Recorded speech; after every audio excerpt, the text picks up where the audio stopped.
Calculating true financial loss, உண்மையான நிதி இழப்பை கணக்கிடுதல்.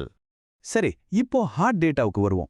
1000 சதுரடி இருக்கிற ஒரு வீட்டுக்கு சீப்புன்னு நினைச்சு வாங்கின அந்த டைல்ஸோட உண்மையான கணக்கு என்ன?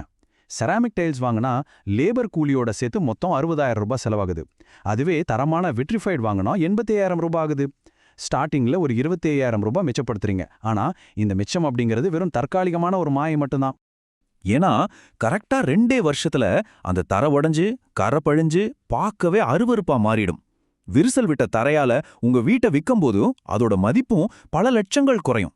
சரி, பழையதை உடைக்கலான்னா அதுக்கு லேபர் கூலி, மறுபடியும் புது மெட்டீரியல் வாங்குற செலவு, அதை மறுபடியும் ஒட்ட கூலின்னு எல்லாத்தையும் கூட்டி பார்த்தீங்கன்னா உங்களோட ஒட்டுமொத்த நெட் லாஸ் 1,00,000 ரூபாயை தாண்டும். இதுதான் நிதர்சனமான உண்மை. பிரேமகுமார் மணிவேல் ரொம்ப ஸ்ட்ரிக்டா ஒரு வார்னிங் கொடுக்கறாரு. குறைந்த விலை எப்பவுமே அதிக செலவைத்தான் வைக்கும்.